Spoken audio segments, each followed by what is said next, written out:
Bonjour, dans cet exemple, nous allons voir les étapes pour passer d'une photographie à une image stylisée.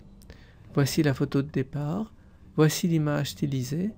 Cette image est constituée d'un certain nombre de calques que j'ai rangés principalement en deux dossiers.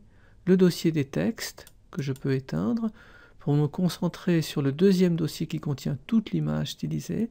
Si j'éteins ce deuxième dossier, l'image de fond réapparaît. Je peux le rallumer en lui donnant aussi une opacité qui varie entre 0 et 100% pour avoir un mélange des deux images.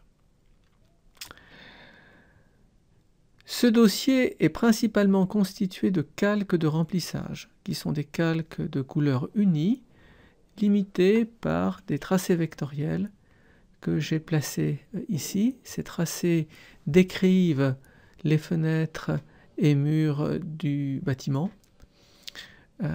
Donc ici on a les fenêtres et murs de l'arrière-plan, le plafond, les fenêtres et murs du premier plan et enfin le sol. Je vais maintenant déconstruire l'image en éteignant au fur et à mesure les différents calques, en allant de haut en bas. Pourquoi de haut en bas? C'est parce qu'on va voir que les calques du haut peuvent cacher des parties des calques qui sont en dessous d'eux. Là, j'ai enlevé les rayures qui donnaient une perspective au sol. J'enlève le sol. On voit effectivement qu'il y a des parties qui étaient cachées dessous. Vous voyez, avant et après. J'enlève les séparations de fenêtres. J'enlève le calque correspondant aux fenêtres. J'enlève le calque correspondant au mur de premier plan. Et effectivement, on voit que le calque correspondant au plafond s'étend dessous. Vous voyez, avant et après. Puis j'enlève le calque du plafond, puis celui des fenêtres de deuxième plan et des murs de deuxième plan.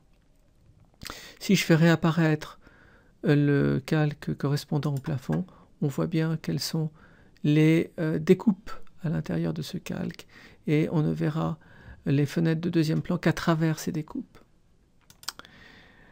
J'enlève maintenant le dernier calque et le ciel.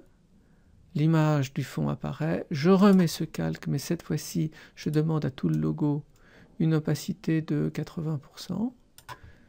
Et je reconstruis l'image. On voit maintenant que je fais apparaître les murs de deuxième plan, les fenêtres de deuxième plan, le plafond, le mur de premier plan, les fenêtres de premier plan, les séparations de fenêtres, le sol et les lignes qui donnent une perspective au sol.